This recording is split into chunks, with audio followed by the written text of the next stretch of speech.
My name is Sarah, and for the first 32 years of my life, I considered myself a fairly good judge of character. I'm a freelance graphic designer, which means I spend most of my days alone in my home office, a converted sunroom at the back of my small N-unit townhouse. The solitude is usually a comfort, a quiet bubble where I can focus. But for the last 3 weeks, the silence has felt different. It's felt watchful. And it all started when my neighbor, Arthur, began to change.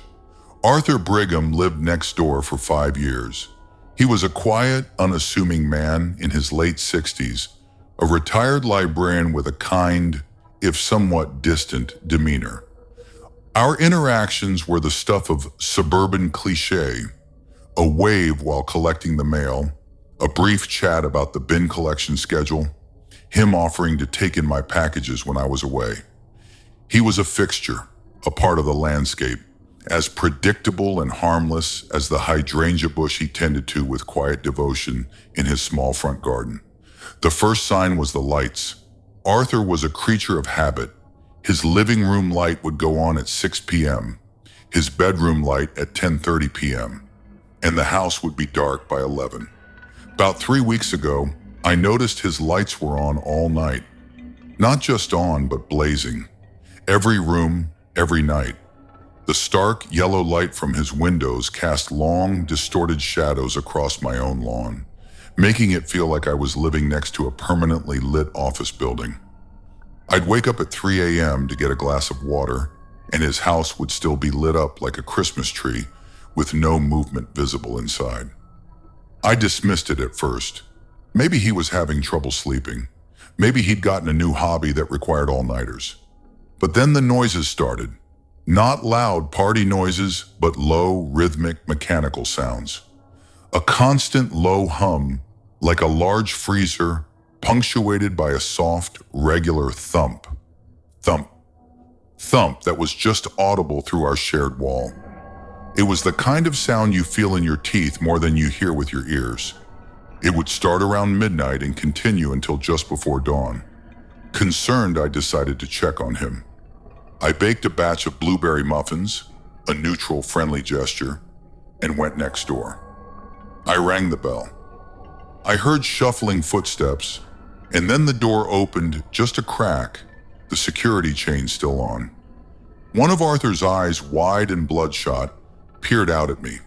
The smell that wafted through the gap was foul, a cloying mixture of spoiled meat, chemical cleaner, and something else. Something metallic, like old pennies. Arthur? Hi, it's Sarah from next door. Just wanted to check in. See if you're okay?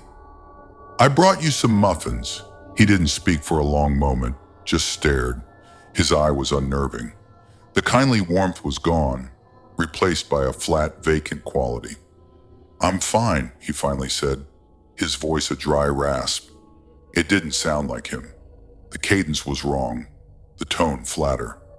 Busy. Very busy. No time for visitors. Oh, okay, well, the muffins are here if you want them. Are you sure you're all right? Your lights have been on all night. I just wanted to...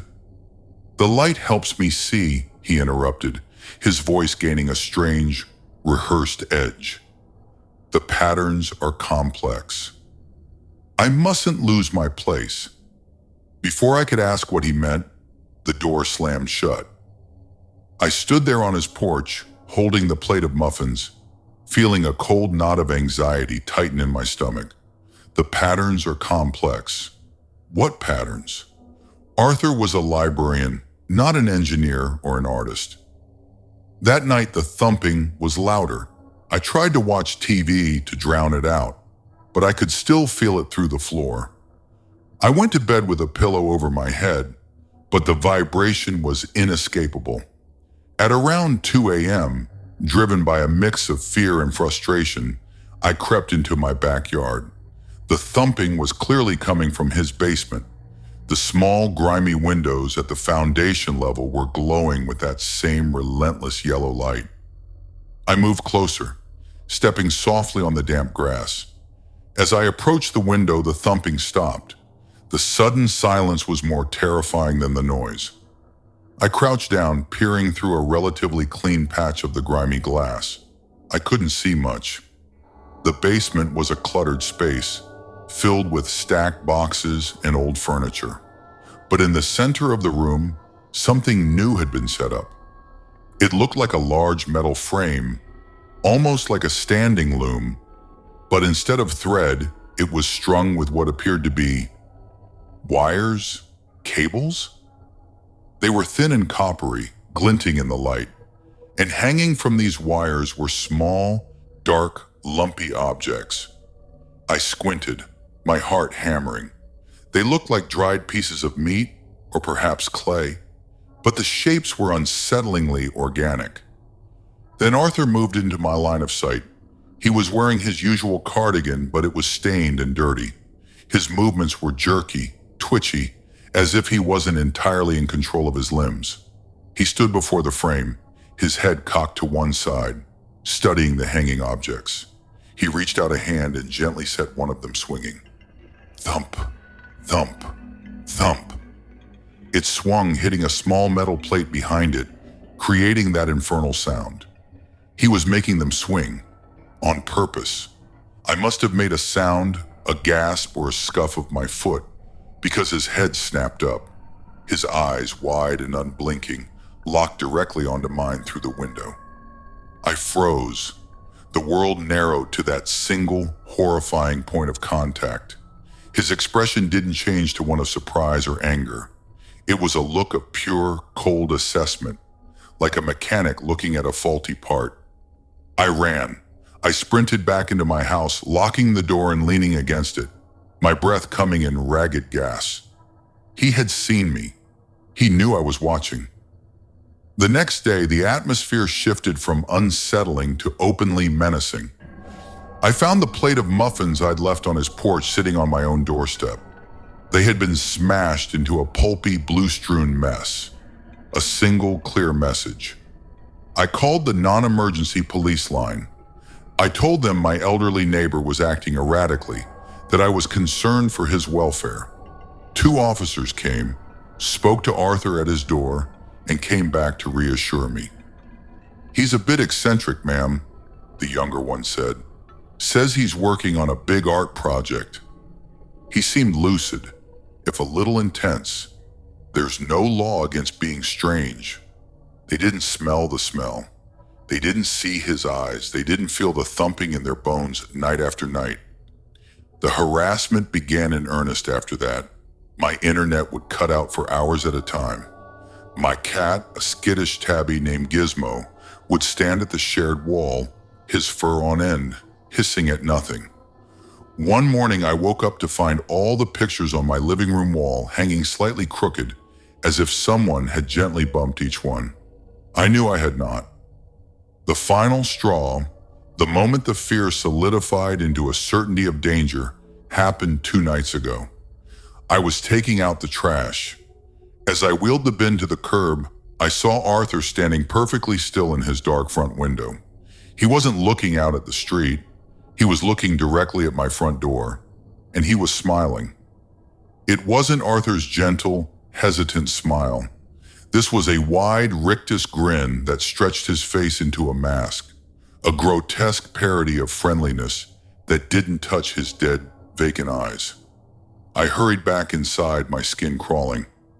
That's when I noticed it. Taped to my front door, at about eye level, was a small, crude doll.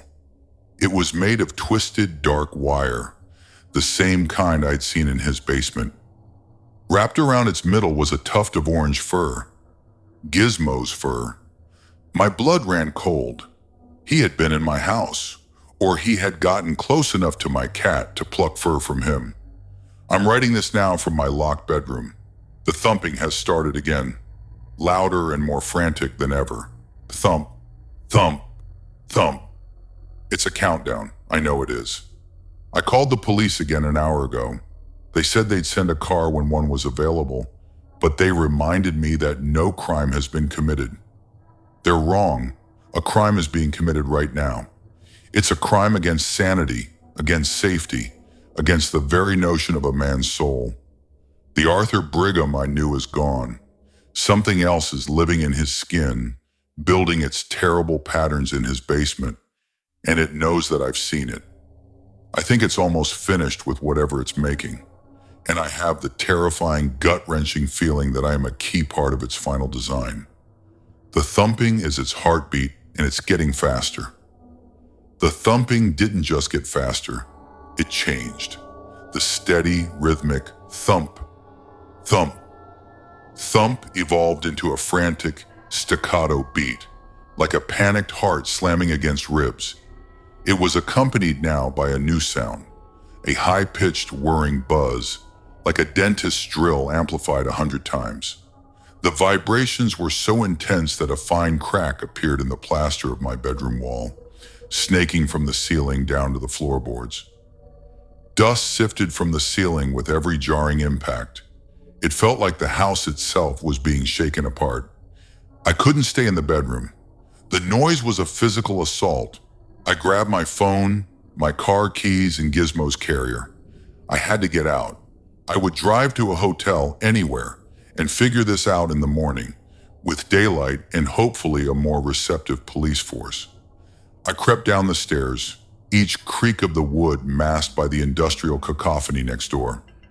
The living room was dark. As I fumbled for the lock on the front door, my hand brushed against something cold and metallic.